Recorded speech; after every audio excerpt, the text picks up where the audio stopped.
ఏకాదశి అంటే 11. 5 కర్మేంద్రియాలు, 5 జ్ఞానేంద్రియాలు, మనస్సు కలిపి మొత్తం 11.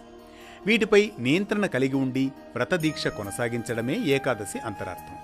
సంవత్సరంలో 24 సార్లు ఏకాదశి తిథి వస్తుంది. అందులో పుష్యమాసం శుక్లపక్షంలో వచ్చే వైకుంఠ ఏకాదశి చాలా విశిష్టమైనది.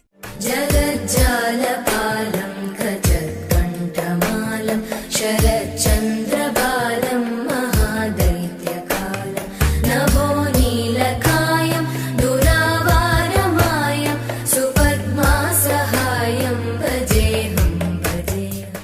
దీనిని సర్వేకాదశి, ముక్కోటి ఏకాదశి, మోక్షద ఏకాదశి అని పిలుస్తారు.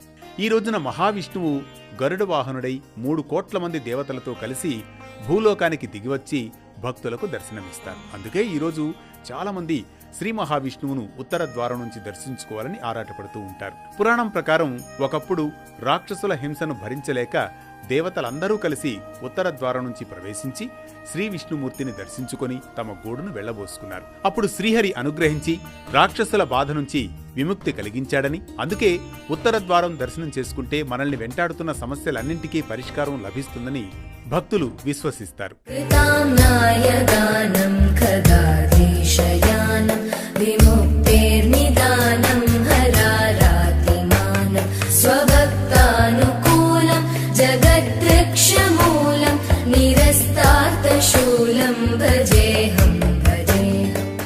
విష్ణు పురాణం ప్రకారం మురా అనే రాక్షసుడు దేవతల్ని ఇబ్బంది పెట్టడంతో వాళ్లంతా తమను రక్షించమంటూ విష్ణుమూర్తిని వేడుకుంటారు. దాంతో స్వామి అతన్ని అంతమొందించేందుకు సిద్ధమయ్యాడట. అది తెలిసిన అసురుడు సముద్ర గర్భంలో దాక్కోవడంతో విష్ణుమూర్తి కూడా ఓ గుహలోకి వెళ్లి నిద్రిస్తూ ఉన్నట్లుగా నటించారట. మురాసురుడు బయటకు వచ్చి స్వామిని సంహరించేందుకు ప్రయత్నిస్తున్న సమయంలో మహాలక్ష్మి శక్తి రూపంలో వచ్చి అతన్ని వధించిందట. స్వామి అందుకు సంతోషించి ఆ శక్తికి ఏకాదశి అనే పేరు పెట్టి ఏదైనా వరం కోరుకోమన్నారట.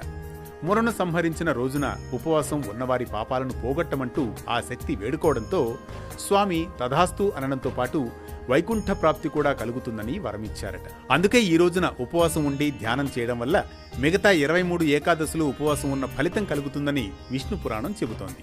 ఇది వైకుంఠ ఏకాదశి వెనుకనున్న కథ. వేటు న్యూస్ యూజర్లందరికీ వైకుంఠ ఏకాదశి శుభాకాంక్షలు. సదాంబోధివాసం గలత్పుష్పహాసం జగత్సన్నివాసం శతాదిత్యమాసం గదాచక్రశస్త్రం లసత్పీతవస్త్రం హసచ్చ